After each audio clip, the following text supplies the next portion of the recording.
वेद शास्त्र શાસ્ત્ર સંપન્ન સદા સંતુષ્ટ ભારતીય સંસ્કૃતિની વૈદિક પરંપરા वेद शास्त्र। जय जिनेन्द्र, नमस्ते। वेद शास्त्र चैनल में आप सभी दर्शक मित्रों का स्वागत है। बहुत दिनों से हम साधना के अलग अलग विषय पर अलग अलग बातें करते हैं।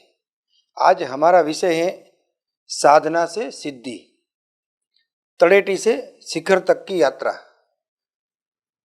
बहुत लोग ऐसा हमें पूछते हैं कि हमें सिद्धि क्यों नहीं मिलती है, हमें सिद्धि क्यों दिखती नहीं है और सिद्धि प्राप्त होने में बहुत देर क्यों लगती है। तो दो बातों का मित्रों खास ख्याल रखना।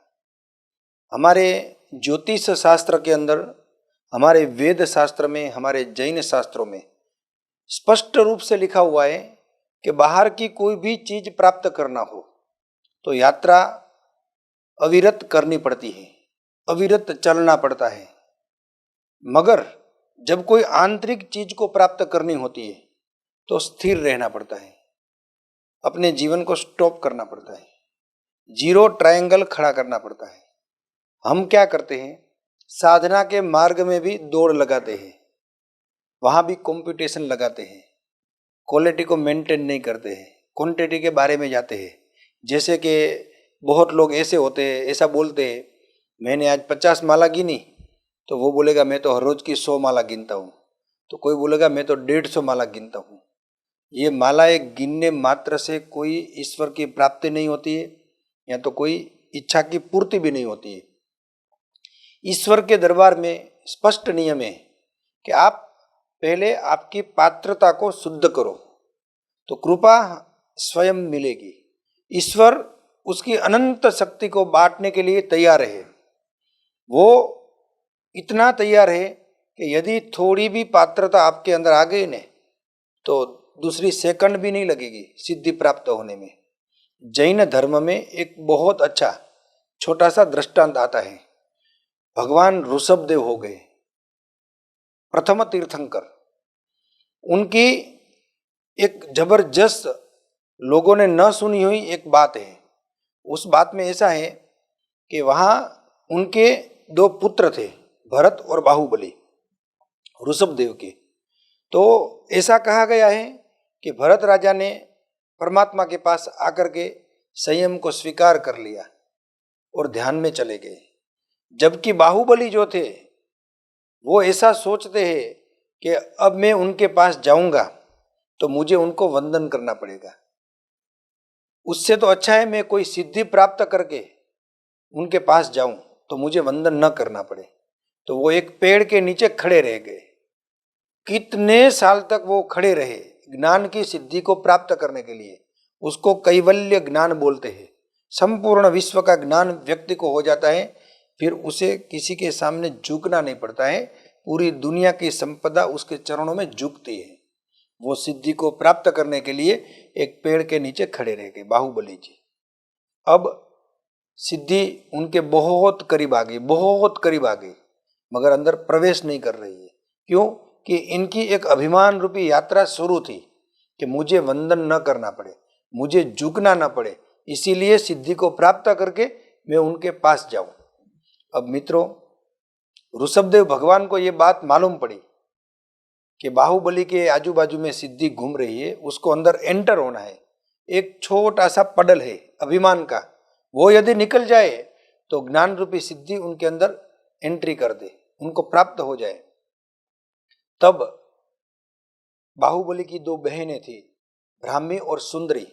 वो दोनों बहनों को ऋषभदेव कहते हैं कि आप वहां जाओ और जाके बाहुबली को बोलो, वीरा मोरा गज थकी उतरो, गज चले केवल न होय रे। मतलब हे भाई, आप हाथी से नीचे उतरो तब आपको केवल ज्ञान रूपी सिद्धि मिलेगी। जब तक आप हाथी के ऊपर बैठे हो ने आपको सिद्धि नहीं मिलेगी।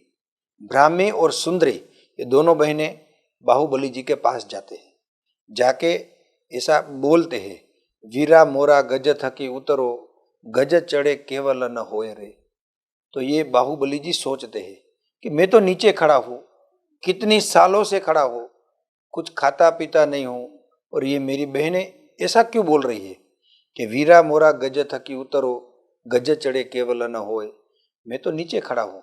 ऐसे ध्यान में सोचने लगे तो धीरे धीरे धीरे धीरे उनको लाइट हुई कि मैं अभिमान रूपी हाथी के ऊपर बैठा हूँ। जब तक इस अभिमान रूपी हाथी से नीचे नहीं उतरूंगा ने, तब तक वो कैवल्य ज्ञान रूपी सिद्धि मुझे प्राप्त नहीं होगी। और आपको आश्चर्य होगा, जैसे ही उन्होंने वंदन करने के लिए पांव उठाया, मतलब अभिमान का त्याग कर दिया, उसी समय केवल ज्ञान उनको प्राप्त हो गया और वो सिद्धि उनको मिल गई। मित्रों, कभी हो सकता है हमारे साथ भी ऐसा हो रहा हो कि हम जिस चीज को प्राप्त करते हैं वो हमारे दरवाजे पे खड़ी है। कोई अच्छी गाड़ी चाहते हैं, कोई अच्छा मकान चाहते हैं, कोई अच्छी पत्नी चाहता है, कोई अच्छा पुत्र चाहता है। संसार में बहुत चीजों की जरूरत रहती है और हर एक व्यक्ति अपनी अपनी योग्यता के अनुसार कुछ न कुछ ईश्वर के पास मांगता रहता है और नहीं मिलता है। ये बाहुबली का दृष्टांत जोरदार है, सोचने जैसा है। कहीं हम भी कोई ऐसी दुर्व्यवस्था के अंदर बैठे नहीं है ने कि जिसके कारण वो व्यवस्था भगवान जो हमारे लिए करना चाहता है वो नहीं कर रहा है।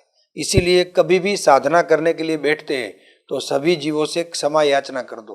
किसी जीवों से वैर भाव नहीं रखने का, किसी जीवों के प्रति मन में द्वेष नहीं रखने का और मन को एकदम शांत रखने का। जैसे जैसे मन शांत होता जाएगा ने, आपका खुद का चित्र आपको अंदर दिखेगा कि मैं कैसा हूं, दुनिया कैसी है वो छोड़ दो। सिद्धि को दुनिया से कुछ भी लेना देना नहीं है। जैसे ही सिद्धि को मालूम पड़ेगा ने कि मेरा साधक शुद्ध है, तो वो आपके ऊपर अविरत बारिश करेगी। दुनिया सोचने लगेगी कल तो इसके पास कुछ भी नहीं था और आज ये व्यक्ति कहां से कहां पहुंच गया। रामायण में, महाभारत में हमने ये दो चीजें स्पष्ट देखी है कि एक तत्व पूरा नेगेटिव होता है और एक तत्व पूरा पॉजिटिव होता है। इसीलिए कहता हूं, यदि वाइटल फोर्स एनर्जी प्राप्त करनी है तो सबसे पहले आप शुद्ध हो जाइए। देखो मित्रों, इस चैनल का एकमात्र उद्देश्य है कि हिंदुस्तान की संस्कृति को जागृत करना। जो हमारे ऋषि मुनियों ने शास्त्र लिखे हुए हैं, आगम लिखे हुए हैं, जो ज्ञान पुस्तकों के अंदर प्रकाश फेंक रहा है, उसी ज्ञान को दुनिया के इस अंधेरे के बीच में खोल करके लोगों के हृदय में प्रकाश फेंकना, लोगों के मन के अंदर प्रकाश फेंकना, बुद्धि का विकास करना, आगम का विकास करना, संस्कृति का विकास करना। ये वेद शास्त्र चैनल बहुत दिनों से बहुत सारा संशोधन कर रही है और संशोधन करके लोगों तक ये ज्ञान कैसे पहुंचे और लोगों को सत्य की राह कैसे मिले, उसके बारे में हम लोग इतनी मेहनत करते हैं। तो सिर्फ आपसे इतना चाहते हैं कि हमारी इस वेद शास्त्र चैनल को आप खुद सब्सक्राइब करें और इस चैनल के वीडियो को यदि अच्छे लगते हैं तो ज़्यादा से ज़्यादा आपके ग्रुप में फॉरवर्ड करें और कमेंट बॉक्स में आपको कुछ भी ऐसा सोचने जैसा लगे, हमको भी सोचने जैसा लगे, हमारी कुछ बातों में चेंज करने जैसा लगे, या तो आपके जीवन के कोई प्रश्न हो तो कमेंट बॉक्स में आप लिख सकते हो। भगवान के आज्ञा विरुद्ध कुछ बोले हो तो मिच्छामि दुक्कडम।